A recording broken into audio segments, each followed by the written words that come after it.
कि जो सवर्ण और मनवादी विचारधारा के लोग हैं, जिनकी आबादी 10% 12% है, और वैसे लोग कांग्रेस में नहीं है। ऐसे लोग हैं कांग्रेस में भी है।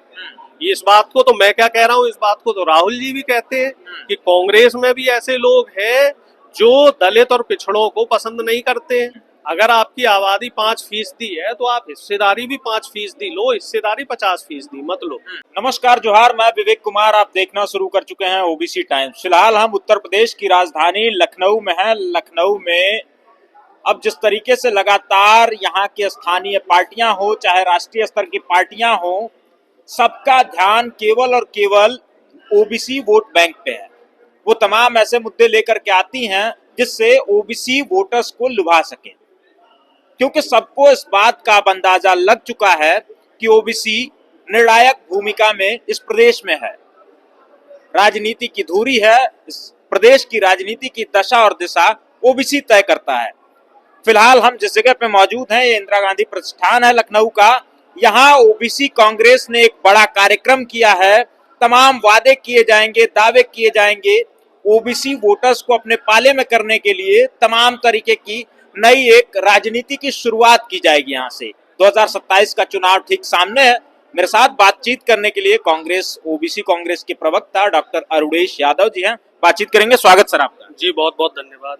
सर, यहाँ की ओबीसी राजनीति को आप किस तरीके से देखते हैं? क्योंकि लगातार जैसे आप देख रहे हैं कि चाहे कांग्रेस हो, भाजपा हो या फिर समाजवादी पार्टी हो, बहुजन समाज पार्टी हो, सभी लोगों ने ओबीसी वोटर्स को लुभाने के लिए किसी को प्रदेश अध्यक्ष बना दिया, तो तमाम तरीके के वादे कर दिए। अब कांग्रेस का क्या वादा रहेगा?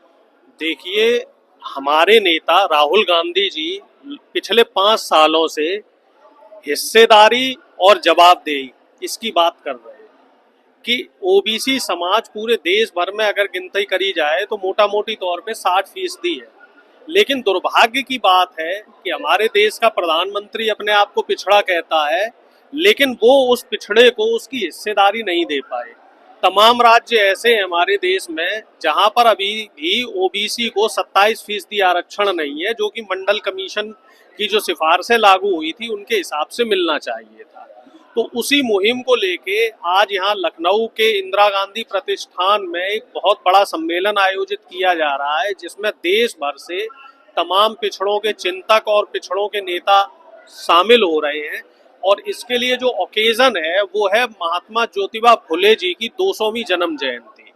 फुले साहब के बारे में हमारे युवाओं को तो खैर कम जानकारी होगी, तो मैं थोड़ा सा इस पे बताना चाहूँगा कि महात्मा ज्योतिबा फुले और उनकी धर्मपत्नी माँ सावित्रीबाई फुले ने 19वीं शताब्दी यानी कि आज से तकरीबन 150 साल पहले एक संघर्ष शुरू किया, और वो संघर्ष था दलित, पिछड़ों और आदिवासियों की शिक्षा को लेकर, महिला की शिक्षा को लेकर, जो देश की आधी फीसदी आबादी मानी जाती है, देश की नारी शक्ति, इसको शिक्षित करने को लेकर।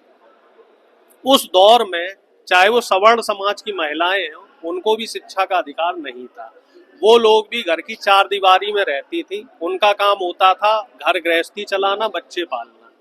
उनको मुख्य धारा में कोई काम करने का अधिकार नहीं था। तो इस मुहिम को लेकर महात्मा ज्योतिबा फुले और उनकी धर्मपत्नी सावित्रीबाई फुले और फातिमा शेख जी, इन लोगों ने, आप सोचो कि 150 साल पहले जब देश में पूरी तरीके से मनुवाद वर्चस्व पे था, तो इन लोगों को उस समय कितनी प्रताड़ना झेलनी पड़ी होगी। लोग ये कहते थे कि जिस रास्ते से ये लोग निकलते थे तो इनको पत्थर मारते थे लोग, इनका सामाजिक बहिष्कार हुआ, इनका हुक्का पानी बंद किया गया, लेकिन फिर भी ये सारी प्रताड़ना झेलते हुए इन लोगों ने जो शिक्षा की अलग, खास तौर से देश की महिला को, क्योंकि जब कोई नारी, घर में कोई नारी पढ़ती है तो वो तीन अलग अलग जो तीन परिवार हैं उनको, वो उससे आगे उनका उद्धार होता है, वो मुख्य धारा में आते हैं। तो महिलाओं की शिक्षा पर इसीलिए ज्यादा से ज्यादा उनको मुख्य धारा में लाया जाए, इसके लिए मुहिम चली।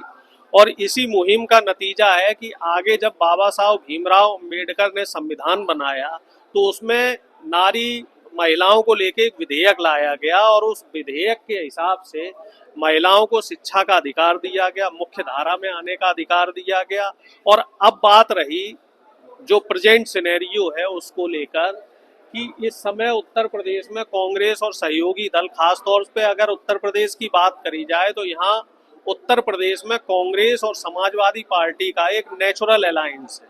हम लोग इंडिया गठबंधन के सदस्य हैं और दोनों ही जो प्रमुख दल हैं, हम लोगों की जो दोनों की एक क्या कहते हैं कॉमन एजेंडा ये है कि जो देश का बहुजन है, दलित और पिछड़ा, खासतौर से उत्तर प्रदेश में, क्योंकि यहाँ जो आदिवासी आबादी है वो काफी कम है, तो दलित पिछड़ों को उनकी संख्या के हिसाब से हिस्सेदारी दी जाए। मौजूदा जो सरकार है वो पूरा मनुवाद को फॉलो कर रही है।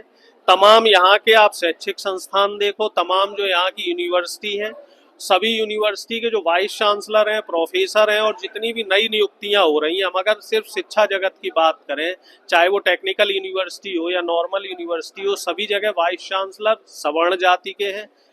ज्यादातर 90% professor, associate professor, assistant professor की जो भर्तियां हो रही हैं वो भी सवर्ण जातियों से लोग हैं। ये बताइए सर कि हक हिस्सेदारी की बात आप लोग करते हैं, कांग्रेस करती है, लेकिन बात जब होती है मंडल कमीशन की ओर सिफारिशें लागू कराने की, तो उस पे न ही राहुल गांधी बोलते हैं, न ही कांग्रेस का कोई और नेता बोलता है। नहीं, देखिए, राहुल गांधी जी तो बराबर बोल रहे हैं, और हमारी जहां जहां सरकार रही है, हमने हर जगह मंडल कमीशन की जो तमाम सिफारिशें थी, सिर्फ वो 2 सिफारिश नहीं, शिक्षा और नौकरी, सभी सिफारिशों को लागू करने के लिए पूरा प्रयास किया। अब अगर हम बात करें इस समय तेलंगाना की, तो तेलंगाना में हमने ओबीसी के 40% आरक्षण की बात कही है, वहां जातिगत जनगणना हो चुकी है, लेकिन केंद्र सरकार ने उस 40% जो आरक्षण है उसको होल्ड पे डाल दिया है।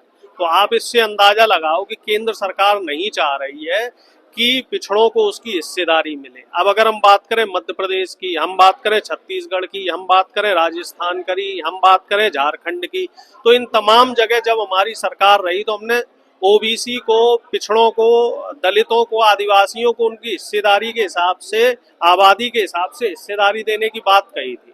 लेकिन तमाम जगह बीजेपी ने उस आरक्षण को होल्ड पे डाल दिया।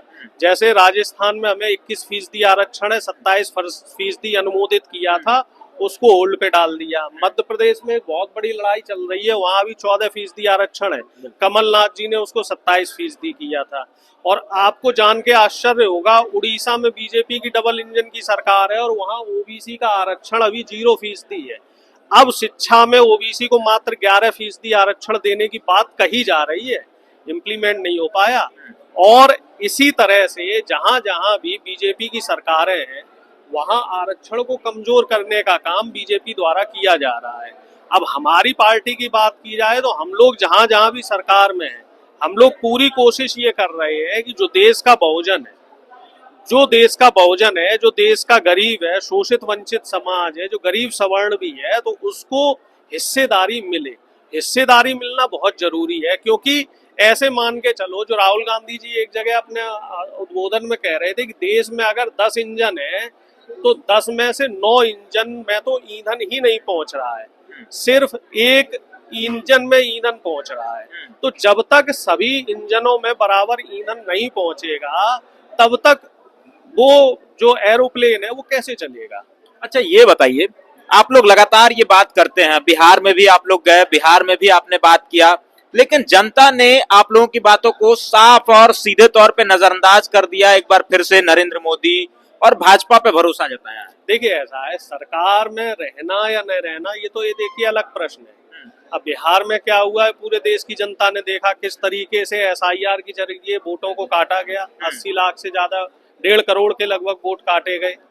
इसी तरीके का काम अब बाकी राज्यों में किया जा रहा है। आज मैं खबर पढ़ रहा था, उत्तर प्रदेश में 2 करोड़ वोटों की कटौती की गई है, तो उसका सीधा असर किस पे पड़ेगा? समाजवादी पार्टी और कांग्रेस पे पड़ेगा, बीजेपी पे तो नहीं पड़ेगा, क्योंकि बीजेपी ही ये काम करवा रही है। तो अगर बिहार की हम बात करें तो वहाँ एसआईआर के जरिए वोटों को कटौती करने का काम किया गया। इसी वजह से जो बिहार के परिणाम रहे वो अप्रत्याशित रहे। अच्छा, और बिहार की जनता को वहाँ ठगा भी गया। नीतीश कुमार के नाम से वोट लिया गया और अब नीतीश कुमार को टाटा बाय बाय कर दिया गया, उनको दिल्ली रवाना। वोट चोरी का जो मुद्दा था वो लगातार राहुल गांधी उठा रहे थे, तमाम जो है कागजात ला करके दिखा रहे थे, तमाम लोगों को खड़े कर रहे थे कि इनका नाम काट दिया गया, इनका नाम काट दिया गया, ये जिंदा है, इनको मृत दिखा दिया गया, तमाम चीजें। लेकिन फिर भी जनता उसे स्वीकार करने को तैयार ही नहीं है, उसका कुछ असर ही नहीं पड़ा। बिहार में उन्होंने खूब यात्रा भी निकाली थी। उत्तर प्रदेश में लगता है कि ये मुद्दा इस बार प्रभावी रहेगा। देखिए, ऐसा है, बिहार में जब एसआईआर हुई, जो सरकार है, सरकार कहती है कि विपक्ष के पास कुछ मुद्दा ही नहीं है, तो असल मुद्दों से ध्यान भटकाने के लिए सब लेके देखिए, आते मैं आपको बताऊं, बिहार में जो SIR हुआ उसके तुरंत बाद ही चुनाव आ गया, हैं। तो बिहार की जनता को वो चीज समझने में समय लग रहा था, तो वो चीज को नहीं समझ पाए।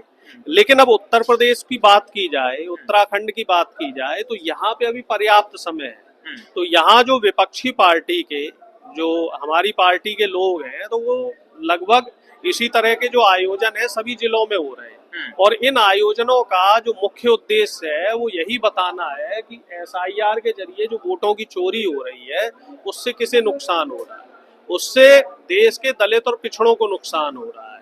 और जो देश का दलित पिछड़ा जिसको जो हिस्सेदारी मिलनी चाहिए थी, वो हिस्सेदारी SIR के जरिए कट रही है, क्योंकि जब तुम्हारी सरकार नहीं बनेगी, बहुजनों की सरकार नहीं बनेगी, मनवादी विचारधारा के लोग सत्ता में बैठे होंगे, तो वो तुम्हारे लिए काम नहीं करेंगे। तो सिस्टम को अगर बदलना है तो सरकार बदलनी पड़ेगी, और इसी काम को, इसका एक बहुत अच्छा जो उदाहरण है वो तमिलनाडु है।